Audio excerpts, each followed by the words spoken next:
Hello students, आज एक और नई वीडियो क्लास में आपका स्वागत है।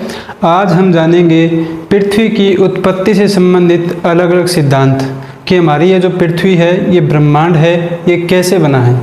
इसके बारे में दो प्रकार के सिद्धांत प्रचलित है। एक है एक तारक सिद्धांत और एक है द्वैतारक सिद्धांत। द्वैतारक सिद्धांतों में ही आगे चल करके एक थ्योरी आती है, बिग बैंग थ्योरी।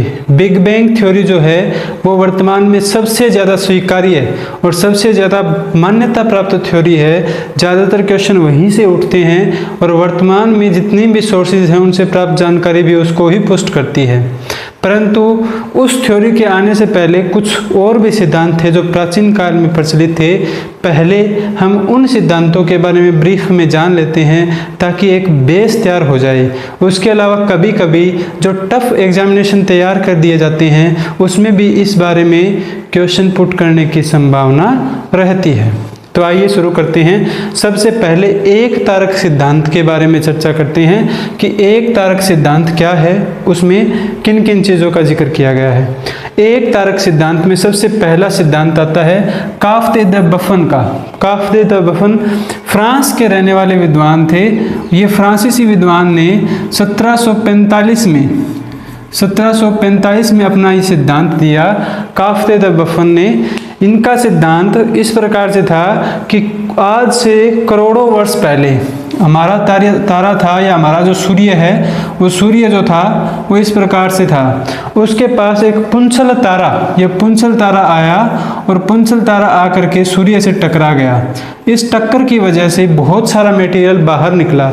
उस मटेरियल के बाहर निकलने के बाद वो मटेरियल सूर्य के चारों ओर घूमने लगा और वो मटेरियल संघनित होकर के 9 अलग अलग ग्रहों में बदल गया। पहले 9 ग्रह माने जाते थे जो कि 2008 के एस्ट्रोनॉमिकल यूनिट ने उन्हें अब 9 से घटा करके 8 ग्रह की संज्ञा दे दी गई है।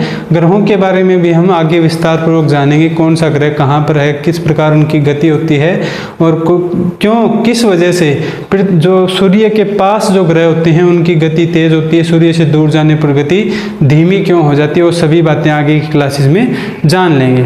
तो बफन का सिद्धांत मुख्य रूप से यही था कि एक और तारा था जो सूर्य के पास आया और टकराया। उस टक्कर की वजह से बहुत सारा मटेरियल बाहर निकला और इससे आगे चल करके ब्रह्मांड का निर्माण हुआ।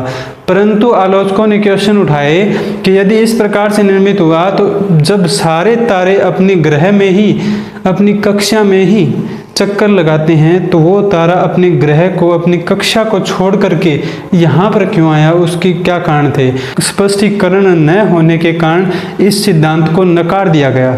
आगे चल करके फ्रांसीसी विद्वान के बाद अगले जो विद्वान आए वो जर्मनी से थे। नाम था इमैनुअल कांट। उन्होंने लगभग एक दशक के बाद या 10 वर्षों के बाद 1755 में वायुराशि सिद्धांत प्रस्तुत किया। इस सिद्धांत के अनुसार, कांट के वायुराशि सिद्धांत के अनुसार सारा का सारे ब्रह्मांड में जो भी मटेरियल था वो ठोस कणों के रूप में विद्यमान था। सारा जितना भी ब्रह्मांड हम आज जो कुछ भी देख रहे हैं, जो कुछ भी हम महसूस कर रहे हैं, सारे के सारे पदार्थ जो थे वो छोटे छोटे इस प्रकार कण के रूप में बिखरे हुए थे। छोटे छोटे कण के रूप में बिखरे हुए ये स्टेबल थे। तो ग्रेविटी के आधार पर, गुरुत्वाकर्षण के कारण ये एक दूसरे के नज़दीक आए और टकराने लगे।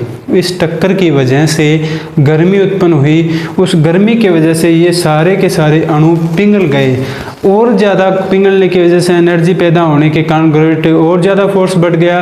ग्रेविटी फोर्स बढ़ने से ये गैसीय पदार्थ में बन गए और गैसीय पदार्थ में परिवर्तित होने के बाद ये एक पूरा का पूरा बादल बन गया गैस का। ये गैस का बादल आगे चल करके तेज़ी से घूमने लगा और 8 छल्लों में या 9 छल्लों में बदल गया। एक सूर्य रह गया बीच में।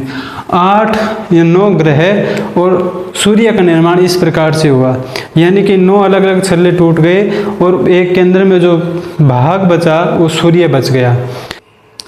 इस प्रकार इस सिद्धांत के अनुसार ये जितने भी ग्रह हैं वो वायु राशि के द्वारा बने हैं, परंतु इस सिद्धांत को भी कुछ कारणों के चलते चुनौती मिली और इसको भी अस्वीकार कर दिया गया। आगे चल करके अगला सिद्धांत आया लाप्लास का सिद्धांत। लाप्लास का भी वायु राशि सिद्धांत था। ये लगभग यही था, बस कांट के वायु राशि सिद्धांत में इसका संशोधन किया गया। संशोधन ये किया गया कि कांट के वायु राशि सिद्धांत में सभी कण स्टेबल थे, स्थिर थे, जो गुरुत्वाकर्षण के कारण आपस में टकराए और टकरा करके पिघल गए और गैस के रूप में बदल गए। परंतु लाप्लास के सिद्धांत के अनुसार ऐसा नहीं था। सारे के सारे जितने भी कण थे वो पहले से ही गतिमान थे। ये कण जो थे वे पहले से ही गतिमान थे और गतिमान होने के कारण ही ये टक्कर हुई और इसी के कारण ये आगे चल करके गैस में परिवर्तित हुए और फिर ग्रहों का निर्माण हुआ। आगे चल करके रेसे का सिद्धांत आया। रेसे ने भी लाप्लास के सिद्धांत में संशोधन किया। लाप्लास ने पूरे के पूरे जो ये ग्रह थे, शुरू में एक छल्ला था जो बाद में टूट करके अलग अलग छल्लों के रूप में विभक्त हुए।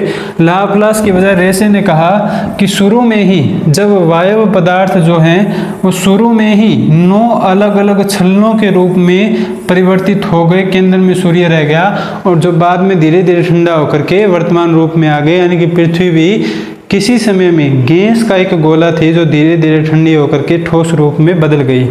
आइए अंत में लोकियर का सिद्धांत देख लेते हैं। लोकियर ने लाप्लास के सिद्धांत को ही संशोधित किया, लेकिन उन्होंने एक नई बात बताई। उन्होंने बताया कि जो पृथ्वी है उसका निर्माण उल्का पिंडों से हुआ है, क्योंकि इन्होंने उल्का पिंड गिरते हुए देखे और उनका अध्ययन किया। उन्होंने कहा कि ये उल्का पिंड जो थे वो उल्का पिंड आपस में टकराए, उनके टक्कर की वजह से गैसें बनी और गैसों से आगे चल करके छल्लों में विभक्त हुई और इस प्रकार पृथ्वी का निर्माण हुआ। ये थे एक तारक सिद्धांत के मुख्य रूप से सारे के सारे सिद्धांत, परंतु इन सभी में दो बहुत ही इंपॉर्टेंट सिद्धांत है जो सबसे मुख्य हैं, वो है कांट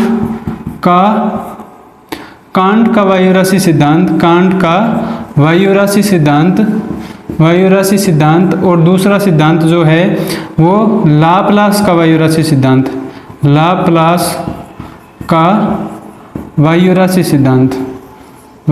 सिद्धांत। ये दो वो सिद्धांत हैं जो सबसे ज़्यादा इम्पोर्टेंट है। इनके बारे में थोड़ा थोड़ा आप जान लीजिए। बाकी सिद्धांत जो हैं वो इम्पोर्टेंट है लेकिन उतने इम्पोर्टेंट नहीं हैं, वहाँ से क्वेश्चन आने की बहुत कम संभावना रहती है।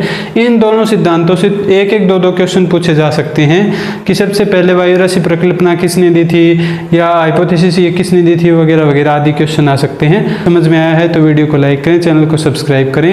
इन द एंड आपको अब तक देखने के लिए धन्यवाद।